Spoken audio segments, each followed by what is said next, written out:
నమస్కారం, వార్తలకు స్వాగతం. ముందుగా ముఖ్యాంశాలు. డిప్యూటీ సీఎం బట్టి విక్రమార్క ప్రెస్ మీట్, పలు అంశాలపై వివరణ. మాజీ మంత్రి Ambadi Rambabu press meet, TDP నేతలపై ఫైర్. డిప్యూటీ సీఎం బట్టి విక్రమార్క ప్రెస్ మీట్ నిర్వహించారు. ఈ సందర్భంగా పలు అంశాలపై ఆయన మాట్లాడారు. ప్రయత్నం చేస్తూ ఉన్నారు. వాటికి సంబంధించిన సమాచారం మేము మొదటి నుంచి చెప్పుకుంటూ వస్తూ ఉన్నాం. It is a transparent government, people's government. మా ఆలోచన, ఈ ప్రభుత్వం యొక్క నిబద్ధత, ఇవన్నీ కూడా ప్రజలకి ఏ రకంగా మేలు జరగాలి, రాష్ట్రం ఏ రకంగా బాగుపడాలనేటువంటి ఆలోచన తప్ప వ్యక్తిగతమైనటువంటి అజెండా లేకపోతే స్వార్థపూరితమైనటువంటి ఆలోచన ఈ రాష్ట్ర ప్రభుత్వానికి, ఇంద్రమ రాజ్యానికి లేనే లేదని చాలా స్పష్టంగా చెప్పదలుచుకున్నాం. సో నేను ముందుగా హైదరాబాద్ నగరానికి సంబంధించి, నగరం అంటే పాత రోజుల్లో మనం అందరం అనుకునేది rocks, lakes and parks. Hyderabad నగరంలోనే మనందరికి గుర్తొచ్చేది రాక్స్, లేక్స్ అండ్ పార్క్స్. అద్భుతమైనటువంటి అనేక రకాలైన గుట్టలతో, అనేక రూపాలతో, రాక్ గార్డెన్స్ లాగా ఉండేటువంటి అనేక రాక్స్ హైదరాబాద్ చాలా ప్రసిద్ధి. వాటిపైన చాలా మంది పరిశోధనకారులు విస్తృతమైనటువంటి ప్రచారం కూడా చేశారు. అట్లాగే హైదరాబాద్ నగరంలో కానీ, నగరం చుట్టూగా ఉన్నటువంటి లేక్స్ కూడా చాలా ప్రసిద్ధిగాంచింది. అట్లాగే హైదరాబాద్లో ఉన్న పార్క్స్, ఇవి హైదరాబాద్కి చాలా శోభను తీసుకొచ్చాయి. ఇక్కడ వాతావరణానికి కానీ, లేకపోతే ఇక్కడ ఉన్నటువంటి స్థానికంగా అవసరమైనటువంటి మౌలిక వసతులకు సంబంధించినటువంటి వ్యవస్థలు కానీ, కాలక్రమేణా రకరకాల పరిస్థితుల్లో రాక్స్ చాలా కనపడకుండా దూరం అయిపోతున్న పరిస్థితి కూడా చూస్తున్నాం. అట్లాగే చాలా ప్రాంతాల్లో పార్క్స్ కూడా కబ్జాలకు గురై సగటు మానవులకి లంగ్ స్పేస్ అనేది లేకుండా పోయే ప్రమాదం కూడా కనిపిస్తా ఉంది. లేక్స్ సంబంధించి కూడా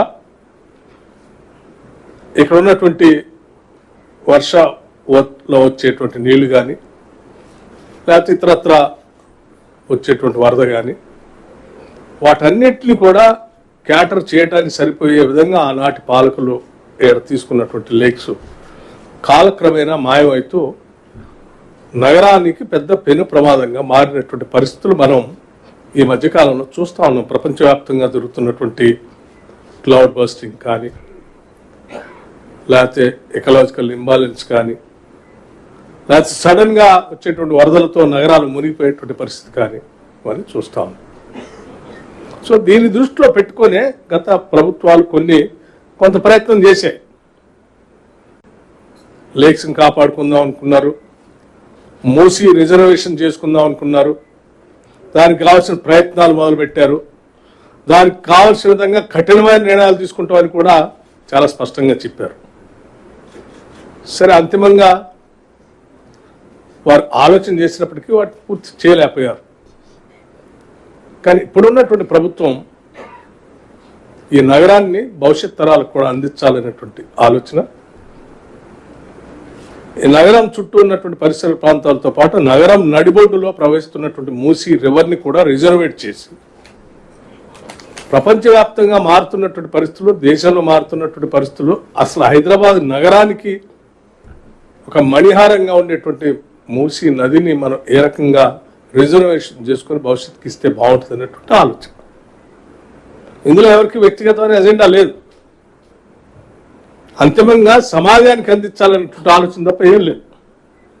అందుకోసమే సరే ఈ జరిగే కార్యక్రమంలో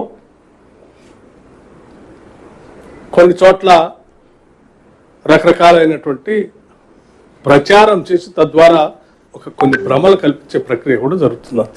అందుకోసమే నేను చాలా స్పష్టత ఇవ్వదలుచుకున్నాను ప్రజలకి.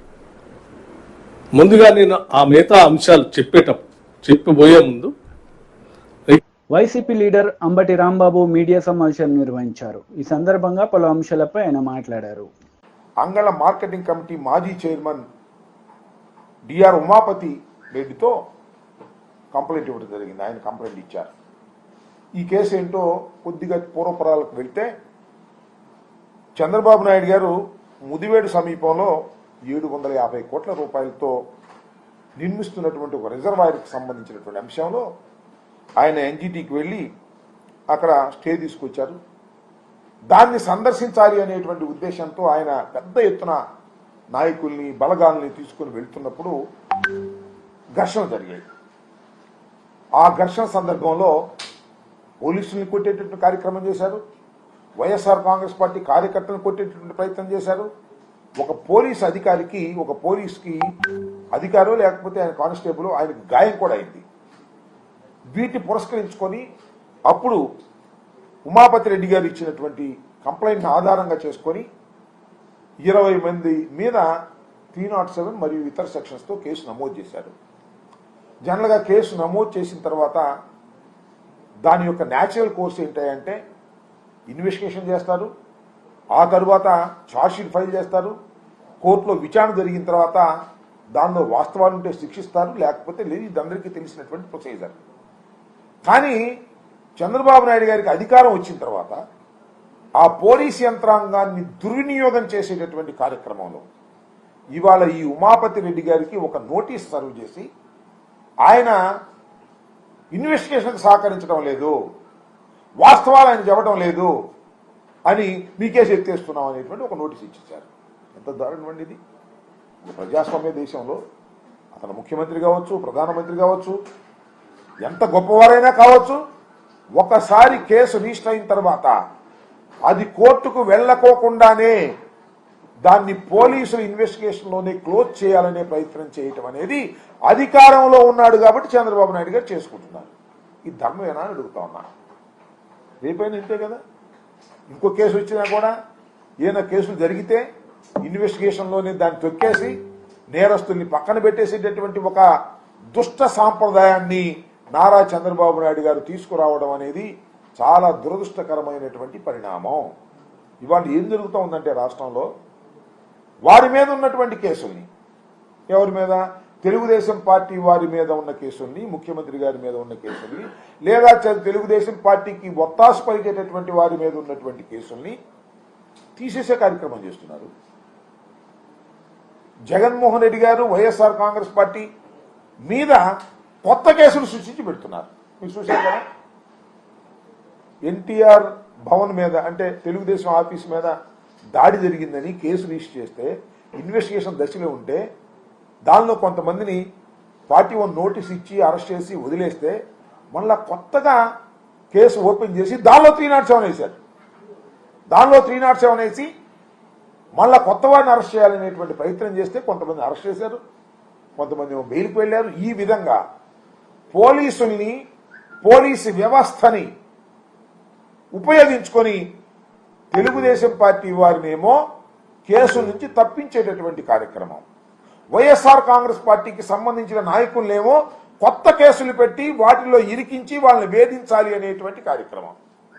ఇంత దుర్మార్గమైనటువంటి పరిపాలన ఇంతకుముందు ఎప్పుడు జరగలేదు. మరి చంద్రబాబు నాయుడు గారు ఇంతకుముందు కూడా చాలా సందర్భాల్లో తెలుగుదేశం వారి మీద కేసులు ఉన్నాయి, వైసీపీ మీద కేసులు ఉన్నాయి. మేము వస్తేనే వైసీపీ మీద కేసులు తీసేసే కార్యక్రమం చేయలేదు. మేము చేసిందల్లా ఒకటి, ఆ రోజున నారా చంద్రబాబు నాయుడు గారు అధికారంలో ఉన్నప్పుడు కాపు ఉద్యమంలో కాపుల మీద పెట్టినటువంటి కేసులన్నింటినీ కూడా ఒక జీవోతో తీసేశాం. ఒకే ఒక జీవోతో, ఒక పాలసీ మ్యాటర్గా తీసుకొని అంతే తప్ప తెలుగుదేశం పార్టీ టైంలో పెట్టిన కేసులన్నింటి మా మీద కూడా కేసులు పెట్టారు, ధర్నా కేసులు. ఆయన తీసేయలేదే. ఏమిటి అన్యాయం అంటున్నా? ఒక లా అండ్ ఆర్డర్ను మెయింటైన్ చేయాల్సినటువంటి ప్రభుత్వం తమ మీద కేసుల్ని తీసేసుకోవడానికి అధికారం ఉపయోగించుకునేటువంటి పరిస్థితి చేస్తుందంటే నిజంగా చంద్రబాబు నాయుడు గారు ఏం చేయాలంటే, ఎస్ వైఎస్ఆర్ కాంగ్రెస్ పార్టీలో నా మీద కేసు పెట్టారు, ఇది ఫాల్స్ కేసు, దీన్ని కోర్టులో ఎదుర్కొంటాను, కోర్టులో ఎదుర్కొని కోర్టు నుంచి పునీతంగా బయటకు వస్తాను అని చెప్పాలి. కానీ పోలీస్ ఇన్వెస్టిగేషన్లోని అధికారులను అడ్డం పెట్టుకుని కేసులు తీసేసేటటువంటి కార్యక్రమం చేస్తున్నారంటే ఇది నిజంగా ఈ ప్రజాస్వామ్య దేశంలో ఎంత ఘోరంగా చంద్రబాబు నాయుడు గారు ప్రవర్తిస్తున్నారో ప్రజలు అర్థం చేసుకోవాలి, మేధావులు అర్థం చేసుకోవాలని కూడా ఈ సందర్భంగా నేను మనవి చేస్తున్నాను. చంద్రబాబు నాయుడు గారు ఆ రోజున ఎంత దారుణంగా ప్రవర్తించారో మీ అందరికీ గుర్తుండే ఉంటుంది.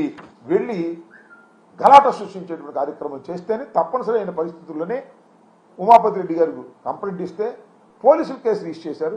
అదే పోలీసుల చేత కేసు విత్డ్రా చేయించుకునేటటువంటి దౌర్భాగ్యమైన పరిస్థితికి చంద్రబాబు నాయుడు గారు రావడం చాలా దురదృష్టకరం. దీన్ని మేము తీవ్రంగా ఖండిస్తున్నాం. ఇప్పటికైనా చంద్రబాబు నాయుడు గారు తనని కోర్టులో నిరూపించుకొని బయటికి రావాలి. ఇన్వెస్టిగేషన్లో అధికారాన్ని ఉపయోగించుకొని తప్పుకు పోతే అది సరైనటువంటి సాంప్రదాయం కాదని కూడా ఈ సందర్భంగా నేను చెప్పదలుచుకున్నాను. బీఆర్ఎస్ లీడర్ మీడియా సమావేశం నిర్వహించారు. ఈ సందర్భంగా పలు అంశాలపై ఆయన మాట్లాడారు. ఈరోజు తెలంగాణ రాష్ట్రంలో రియల్ ఎస్టేట్ మొత్తం కుదేలైపోయింది. మీరు ఎవరినైనా అడగండి, ఈరోజు డెవలపర్లను కానీ బిల్డర్లను కానీ చేసినటువంటి లేఅవుట్లలో ఒక్కటి కూడా అమ్ముడుపోవడం లేదు, కట్టినటువంటి ఫ్లాట్లలో ఒక్కటి కూడా అమ్ముడుపోవడం లేదు. చిన్న చిన్న వాళ్ళు 5 కోట్లు 10 కోట్లు పెడితే పెద్దవాళ్ళు 100-200 కోట్లు పెట్టి ఈరోజు ఒక్క ప్లాట్ అమ్ముడుపోయినా చాలు అనే స్థాయికి ఈరోజు చేరుకున్నాం. అంత దయనీయమైనటువంటి ఒక పరిస్థితుల్లో ఈరోజు రియల్ ఎస్టేట్ రంగం ఉన్నది. ఇది వాస్తవమా కాదా ఒకసారి మీరు ఆలోచించండి. ఎక్కడికి పోయినా హైదరాబాద్లో ఈరోజు టూలెట్లు దర్శనమిస్తూ ఉన్నాయి. నేను మొన్న గచ్చిబౌలి చౌరస్తాకు పోయినా. గచ్చిబౌలి చౌరస్తా పోతే అక్కడ పాత బిల్డింగ్లకు కొత్త బిల్డింగ్లకు టూలెట్ బోర్డులు పెట్టింది. చాలా చోట్ల ఇదే పరిస్థితి. కాజాగూడలో సాయి ఐశ్వర్య రెసిడెన్సీ ఒక రెసిడెన్సీ ఉంది. అక్కడ ఒక అపార్ట్మెంట్ ఉంటే 8 ఫ్లాట్లుంటే 3 టూలెట్ బోర్డులు పెట్టాం. సాధారణంగా హైదరాబాద్లో ఇల్లు కావాలంటే నెల రోజులు తిరగాలి. కానీ ఈరోజు ఎక్కడికి పోయినా కూడా టూలెట్ బోర్డులు దర్శనమిస్తూ ఉన్నాయి. ఇది వాస్తవమా కాదా ఒక్కసారి ఆలోచించండి. రియల్ ఎస్టేట్ అంటే ఇదేదో కేవలం వ్యాపారానికి సంబంధించినటువంటి అంశం కాదు. ఇది ఎన్నో వ్యాపారాలు రియల్ ఎస్టేట్తోని కన్స్ట్రక్షన్తో ముడిపడినటువంటి కొన్ని లక్షల మంది ఉపాధి పొందుతున్నటువంటి ఒక సెక్టర్ ఇది.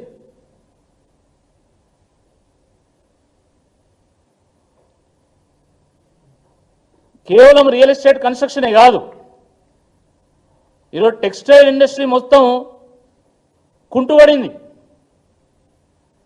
క్లాత్ షోరూమ్లు పెట్టుకున్నటువంటి వాళ్ళని అడగండి, మాల్స్ వాళ్ళని అడగండి, మొత్తం సేల్స్ పడిపోయినాయి, తలలు పట్టుకుంటున్నారు. హాస్పిటాలిటీ ఇండస్ట్రీ అదే పరిస్థితి. హోటల్స్ పెట్టుకున్నటువంటి వాళ్ళని అడగండి, రెస్టారెంట్లు పెట్టుకున్నటువంటి వాళ్ళని అడగండి, బార్లు పెట్టుకున్నటువంటి వాళ్ళని అడగండి. గతంలో రోజుకు 50,000 కౌంటర్ అయితే ఈరోజు 30,000 కౌంటర్ అయ్యేటువంటి పరిస్థితి కూడా లేదు. టూరిజం ఇండస్ట్రీ కుదేలవుతా ఉన్నది. మార్కెట్లో ఈరోజు మనీ సర్క్యులేషన్ లేదు, రొటేషన్ లేదు, ఎక్కడ ఇన్వెస్ట్మెంట్స్ అక్కడ ఆగిపోయినాయి. ఇది వాస్తవం కాదు ఒక్కసారి మీరు ఆలోచించండి. దాని ఫలితంగా ప్రభుత్వము ఈరోజు గ్రామ పంచాయతీ సిబ్బందికి 9 నెలల నుండి ఇప్పటివరకు జీతం ఇవ్వాలి. 9 నెలలు అయింది. పారిశుద్ధ్యం పడకేసింది కంప్లీట్గా. గ్రామాలు మురికి కూపాలుగా తయారవుతా ఉన్నాయి. కేవలం వాళ్ళకి బొత్స సత్యనారాయణ మీడియా సమావేశం నిర్వహించారు. ఈ సందర్భంగా పలు అంశాలపై ఆయన మాట్లాడారు. సారీ మధురవాళ్ళు అయితే 19 నుంచి 20,000 దొరుకుతుంది. ఇది 13 నుంచి 14,000 దొరికే ఇసుక 10 టన్నుల లారీ 3 యూనిట్స్. అదే విశాఖపట్నంలో అయితే ఏ మారుమూల ప్రాంతంలో కొన్నా 14 నుంచి 15,000 దొరికే ఇసుక ఇవాళ 21 నుంచి 22,000 రూపాయలకి ఇవాళ దొరుకుతుంది.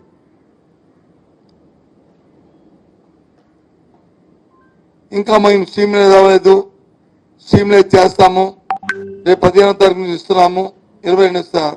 ఆ రోజుకి దయచేసి దీన్ని రాజకీయ కోణంలో కాకుండా ప్రజల తాలూకా ఆలోచన దృష్ట్యా, ప్రజల తాలూకా శ్రేయస్సు దృష్ట్యా ప్రభుత్వ పెద్దలు, అధికారులు కొద్దిగా మీరు ఆలోచన చేయమని కోరుతున్నాను.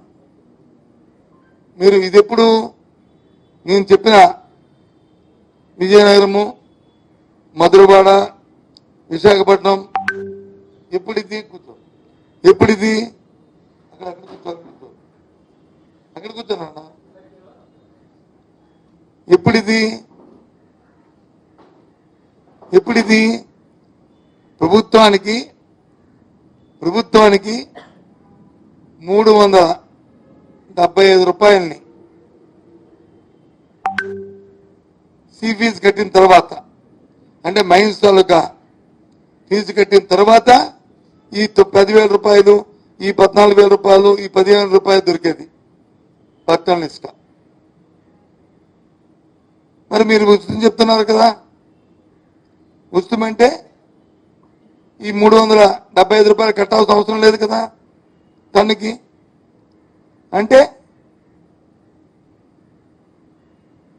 ఒక ఏదైతే ఇప్పుడు అంతకుముందు దొరికిన ప్రభుత్వంలో దొరికిన ధర ఏదైతే ఉందో ఈ 10,000 రూపాయల కంటే ఇంకా 3,500 రూపాయలు తగ్గించి దొరకాలి.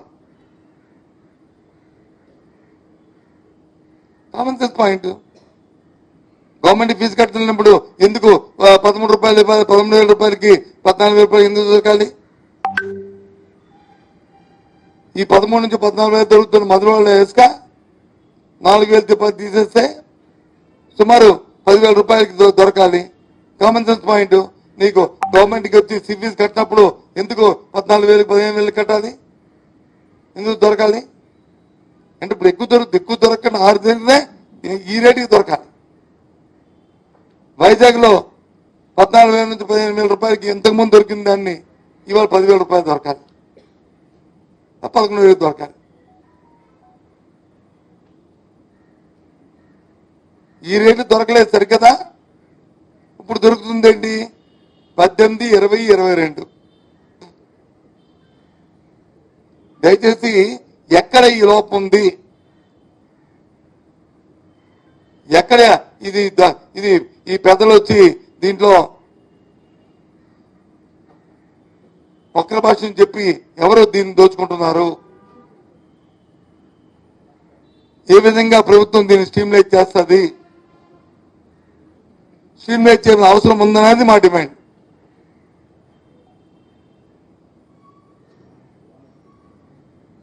కొంచెం ఆలోచన చేయండి. ఇప్పుడు నేను చెప్పిన ఇంతకు 4 నెలల కిందట విజయనగరంలో దొరికిన ధర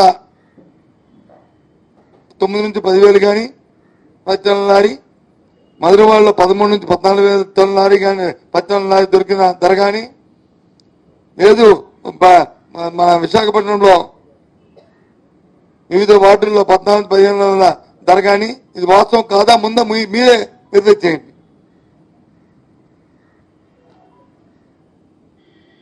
కొన్ని 4 నెలలతో ఈ కొమ్ముతుంది పక్కన పెడతాం. ఈ ధర కంటే తక్కువ రావాలి కదా. మరి ఉచితమైనప్పుడు ఈ ధర కంటే తక్కువ రావాలా వద్దా చెప్పండి. దయచేసి ఆలోచన చేయండి. దీన్ని రాజకీయ కోణంలో తీసుకోవద్దు, సామాన్య ప్రజల తాలూకా ఆవేదనగా తీసుకోండి దయచేసి.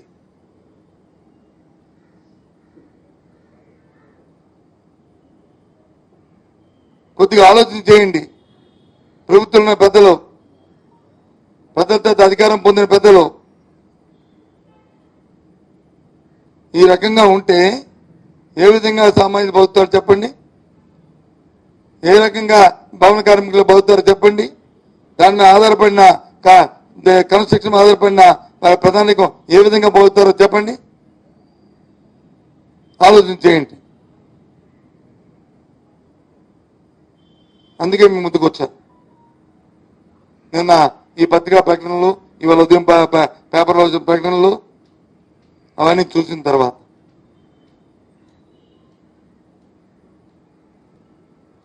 గత ప్రభుత్వం శానిటైజ్ పెట్టింది, టన్నుకి 370 రూపాయలు.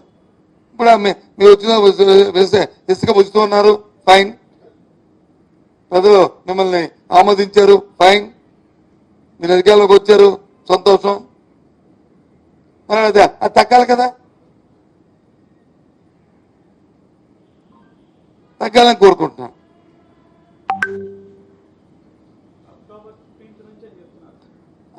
అక్టోబర్ 15 నుంచే బీఆర్ఎస్ లీడర్ మీడియా సమావేశం నిర్వహించారు. ఈ సందర్భంగా పలు అంశాలపై ఆయన మాట్లాడారు. మేము ఉద్యోగాల భర్తీ ప్రక్రియ ప్రారంభిస్తామని చెప్పి వారు ఫ్లోర్ ఆఫ్ ది హౌస్ అసెంబ్లీలో స్పష్టంగా చెప్పడం జరిగింది.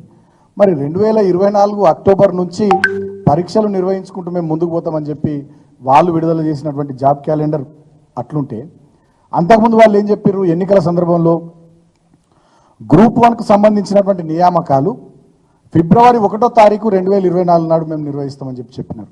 ఇది ఎప్పుడు? ఎన్నికలకు ముందు. అప్పుడు నిరుద్యోగుల ఓట్లు కావాలి కాబట్టి ఈ మాట చెప్పినారు. గ్రూప్ 2 నియామకాలు ఏప్రిల్ 1వ తేదీ ఫేజ్ 1, అదేవిధంగా డిసెంబర్ 15వ తేదీ ఫేజ్ 2 2024 గ్రూప్ 2 నియామకాలు. అదేవిధంగా గ్రూప్ 3 నియామకాలు జూన్ 1వ తేదీ 2024 ఫేజ్ 1, ఫేజ్ 2 డిసెంబర్ 1వ తేదీ 2024 గ్రూప్ 3 నియామకాలు. గ్రూప్ 4 నియామకాలేమో జూన్ 1వ తేదీ ఫేజ్ 1 2024 సంవత్సరం, ఫేజ్ 2 డిసెంబర్ 1వ తేదీ 2024 సంవత్సరం గ్రూప్ 4 నియామకాలు అని చెప్పి ఆనాడు జాబ్ క్యాలెండర్ 2 లక్షల ఉద్యోగాలు 12 నెలల వ్యవధిలో మేము వచ్చిన మొదటి సంవత్సరంలోనే ఇస్తామని చెప్పి ఆనాడు నిరుద్యోగులను నమ్మబలికి స్పష్టంగా అభయహస్తం మేనిఫెస్టోలో కాంగ్రెస్ పార్టీ నాయకులు చెప్పినటువంటి మాటలు. దాంట్లో అదేవిధంగా ఎగ్జిక్యూటివ్ ఇంజనీర్లు, అసిస్టెంట్ ఎగ్జిక్యూటివ్ ఇంజనీర్లు, R&B department, Panchayati Raj department, irrigation department, RWS department, health and public health department, municipal administration department, major engineering డిపార్ట్మెంట్లకు సంబంధించి ఇది మే నెల 1వ తేదీ 2024 నాడు మేము పోటీ పరీక్షలు నిర్వహిస్తామని చెప్పడం జరిగింది. ఇట్లా అగ్రికల్చర్, హార్టికల్చర్ డిపార్ట్మెంట్కి సంబంధించిన అధికారుల నియామకాలకు సంబంధించిన పోటీ పరీక్షలు కూడా మే 1వ తారీఖు 2024 సంవత్సరంలో నిర్వహిస్తామని ఇట్లా చెప్పడం జరిగింది.